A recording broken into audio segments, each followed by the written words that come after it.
recent Chinese missile test in South Pacific, because that stir up a whole hornet's nest in the Anglo Five Eye members like Australia and New Zealand, and they're all up in arms about China firing a nuclear-capable missile into a nuclear-free zone in the Pacific. This is highly destabilizing, blah, blah, blah. Pacific, sparking anger from neighboring Australia and New Zealand, who say it threatens stability in the region. China says the test is part of a routine annual training, and all relevant nations had advance notice. No determination on what they mean by relevant. Here in the United States, the State Department says it monitored the launch and is now urging Beijing to take part in meaningful arms control talks. The Australian Foreign Minister Penny Wong made it clear that the warning of this test was extremely short, so they were surprised. Do you accept what she says, that a test of this nature with very limited warning is destabilising for the region?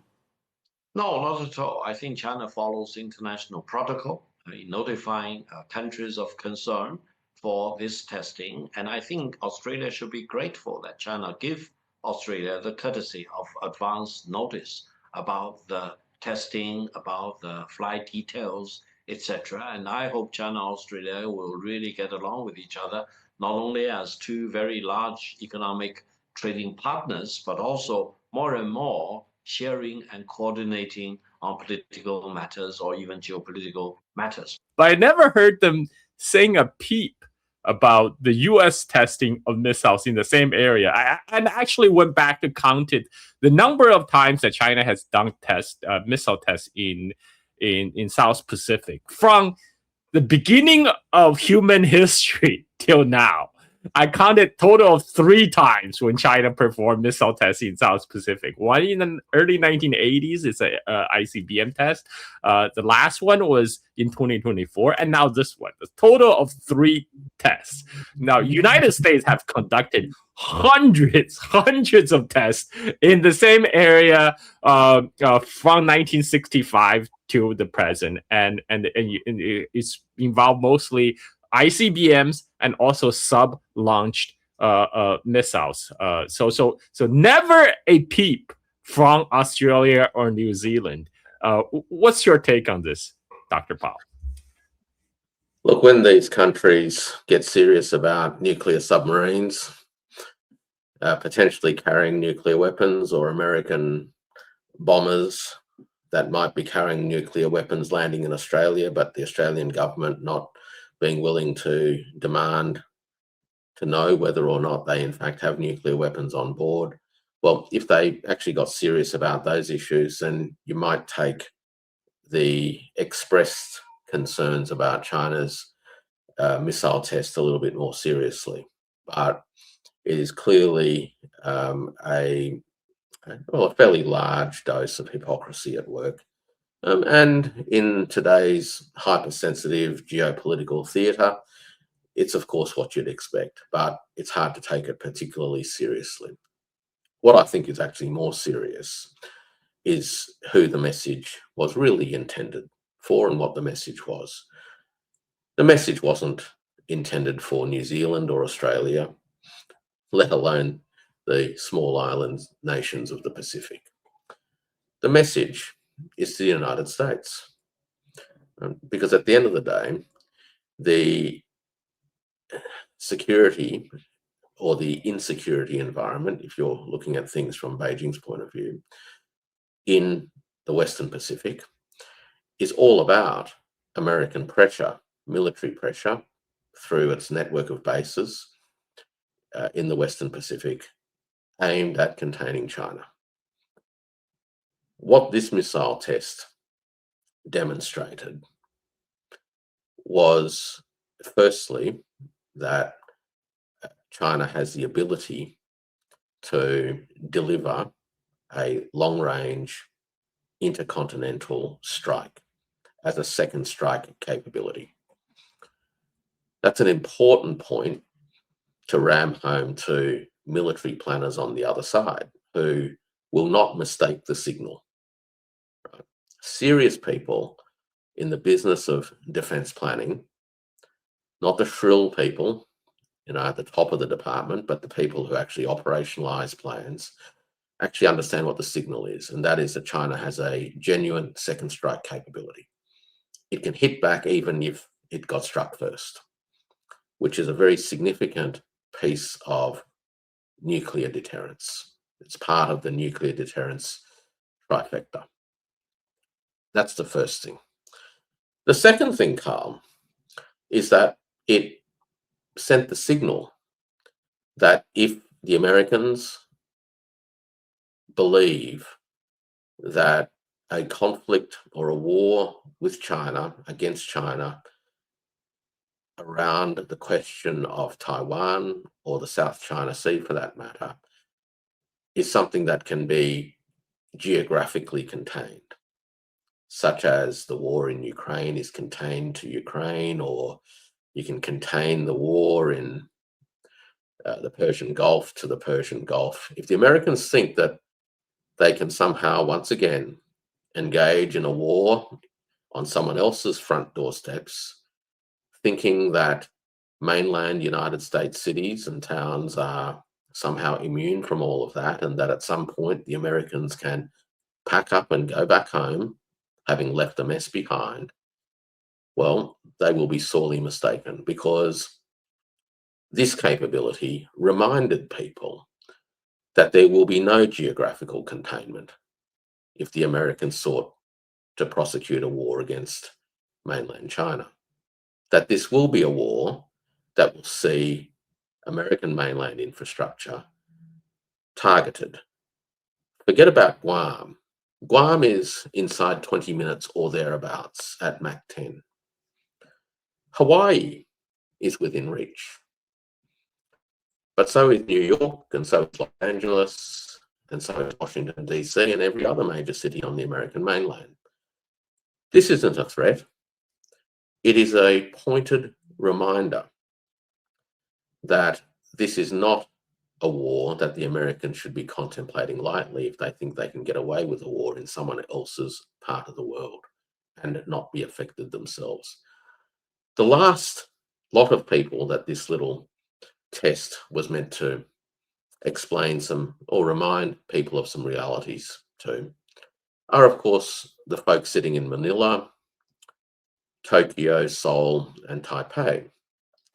The message isn't that those places will be struck by these kind of missiles.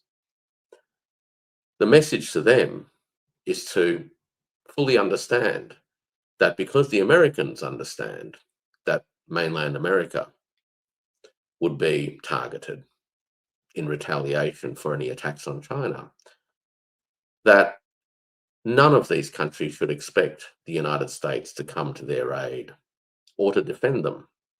Put plainly, Manila, Seoul, Tokyo, and Taipei need to understand that Washington will not put Washington or any other American city at risk in their defense. They are going to be pushed to the front, and they will be on their own. They need to think very seriously about what that future looks like for them, because for the best part of 70 years, they've conducted their business in the region on the assumption that firstly, the Americans will be there, and secondly, that the Americans have the capacity and the preponderance to prevail. None of those assumptions can be depended upon anymore, which means that forward-thinking people in Manila, Taipei, Seoul, and Tokyo need to be thinking about what a post-America Asia looks like and what role they want to play in contributing to that Asia. Do they want to play a destabilizing role in the hopes of keeping the American hegemon attached to the region? Some might. Do they want to play a constructive role in reframing an Asian security that actually delivers genuine security and prosperity? Well, that's a hard question to answer in the short term, but that's what this missile test does. The fact that there's a little bit of anxiety and a bit of bloviating, and the fact that some folk, particularly the mouthpieces of the military-industrial complex, use it to ramp up anxieties to sell a few more missiles in the short term. Well, of course you'd expect that. but that's not where the serious people are watching.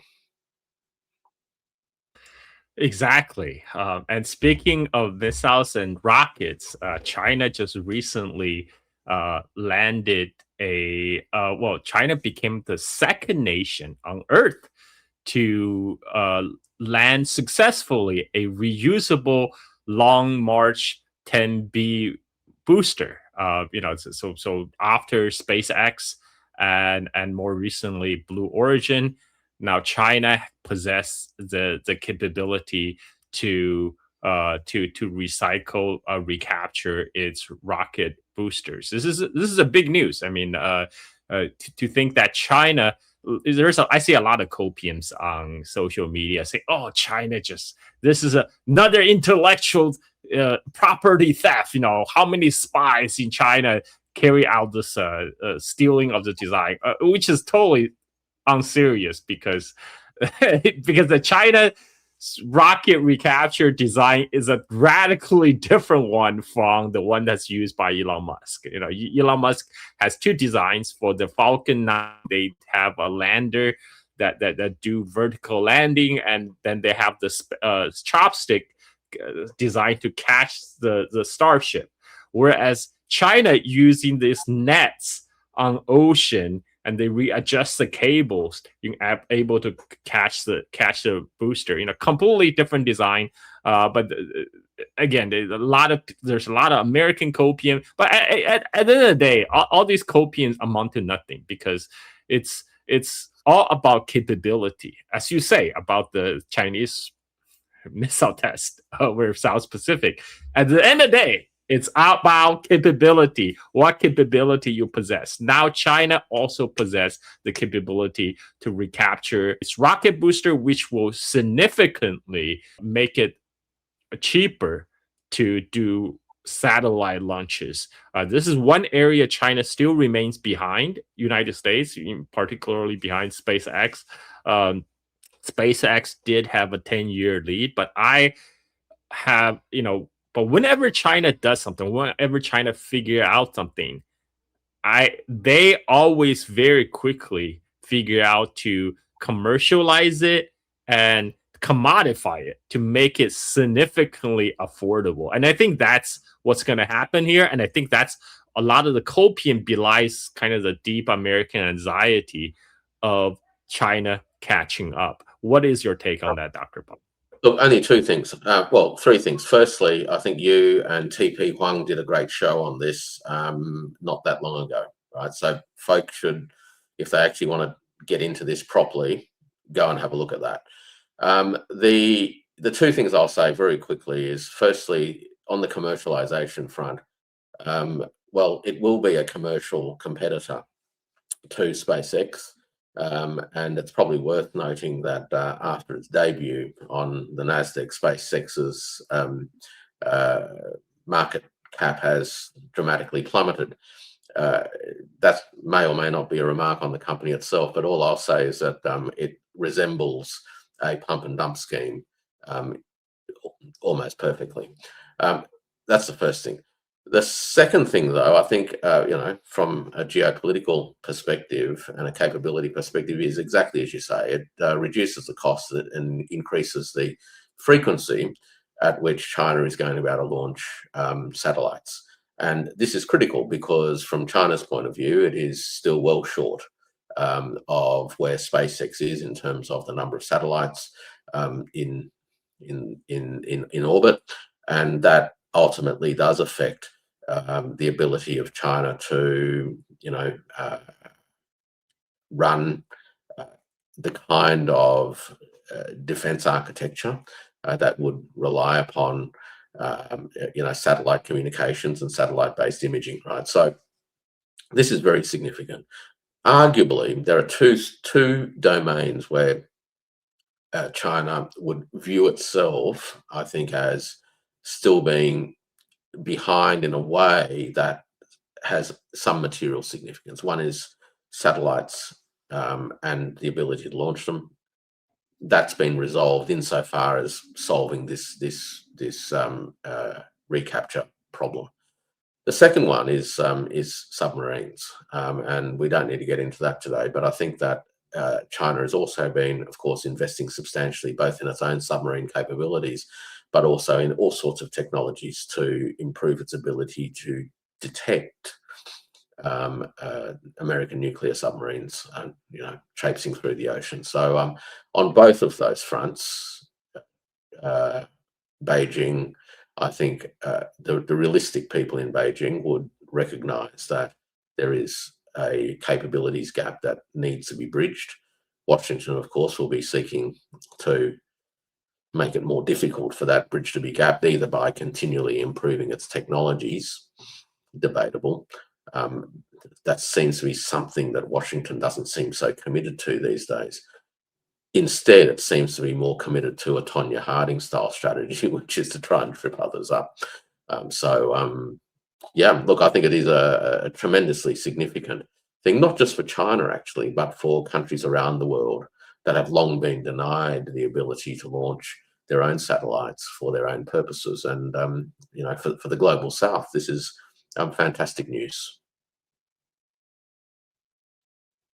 Yeah, and also, as you say, like one of the Starlink's capability is tied with national security. Pentagon in particular has a vested interest to have eyes all over low Earth orbit to monitor battlefield all around the globe, and this is one area that China wished to catch up quickly. We saw how important satellite intelligence is during the recent Iran war. And I think Iran did receive some help in terms of satellite intelligence and targeting from their access to the Chinese Beidou network. And this latest success of China will help them to ramp up that capability as well. And they're trying to build their own constellations in the sky to compete with Starlink. And one of the things that Elon Musk is trying to do is he's trying to clutter the low Earth orbit with his own satellite, at least to take up all the best positions. So there will be no space left over for latecomers. This is a significant hurdle that China is trying to overcome. And I have full faith in them pulling it through, given their past record. So everything looks good. I'll give you the last word, Dr. Powell, on this show. Well, once again, it's been an eventful fortnight. Every time I come and join you, I expect that we'll get to talk about more fun things, whether it's travel in the Tibetan foothills or travel through the ancient tea horse trails or something, right? But unfortunately, for the time being, the world conspires against us. The good news, Carl, is that I think that the broad trajectory of global South development, particularly as a result of China's resilience, its heft, and its technical and material capabilities, remains something that is unshakable, and people need to remember that. I think the bad news is that the United States has yet to come to terms with the fact that it could actually prosper in a multipolar world, but instead seeks to prosecute wars around the place. And these wars are likely to intensify for the foreseeable future, is my own, bad gut feeling, rather than, moderate. And so we are going to continue to be in an era of instability and risk. One thing I'll say also, just very, very quickly, Carl, is that I do a lot of work on what I say is what happens upstream. And that's really in the, not even in the R&D space, but really just in the R space more than anything, the research space. Focus very much on materials research, what's happening in the energy sector and those sorts of things. And there are some very, very exciting developments coming out of laboratories, Chinese laboratories, in new materials, and the new materials that can be substitutes for petrochemicals and plastics, through to developments in better use of copper, all sorts of things that will ultimately lead to a reduced impact on the world as we continue to harness energy from nature and try to make energy useful for humans. So, from a big picture, long point of view, notwithstanding all of the issues that I think bring dark clouds to us, I think we can also put a little bit of money, if you will, on the work that scientists are doing in the upstream laboratories, which I think open up spaces for humanity to achieve high living standards for people across the world, not just in the first world, but in the global south, and in ways that hopefully also have much less of an impact on the planet. So that's my parting thought for now. I just realized I actually totally forgot one topic, which is the China-Philippines new territorial dispute over the Batanes Island, which was precipitated by the U.S. and Japan's plan to put missiles there aimed toward China in case of a Taiwan contingency. Now, do you want to save that for next time? Just very quickly, we're going to have a long chat about it next time. But there's been a whole bunch of stuff happening in that part of the world, right, just south of Taiwan Island, Philippines, Taiwan, and also north of Taiwan Island, in between Taiwan and Japan. And all of this has, I think, been quite counterproductive from the point of view of either the Philippines or the separatists on Taipei, or the hardliners in Washington, or even the hardliners in Tokyo, because it's done nothing more than open a window and invite mainland China to extend its naval patrols and its Coast Guard patrols and the rest of its legal and other interventions to make that footprint bigger and stronger and more permanent, right? So new normals are getting created, right, that didn't exist before Nancy Pelosi decided that it was worth her while dropping into Taipei. And ever since then, we've had the Pelosi pulse working its way through this part of the world that has literally seen China's naval, or at least maritime footprint, right, through its navy and through its coast guards expand and become more permanent. This is a resource war, in a sense, or a resource contest, more to point, that neither Japan nor the Philippines nor Taipei can actually win. China is the only industrial superpower in the world. What they're biting off here is a contest that requires material capability. Right? If that's the terrain that they want to play on, right, I don't know what is going through their head. Why do you choose the terrain in which those who you view as your adversaries have the strongest hand to play? I don't understand the strategic thinking, other than to think that they've been pressured to a point that they have become increasingly desperate. So that's it. Very well said. If people wish to follow you, Dr. Powell, where would they go? Substack, warwickpowell.substack.com. And needless to say, I think people should go to Amazon and have a look for my latest book, Thermoeconomics in a Time of Monsters. Thank you very much, Dr. Powell, for making your time to speak to us. And to my audience, thank you for tuning in. Until next time. Bye-bye.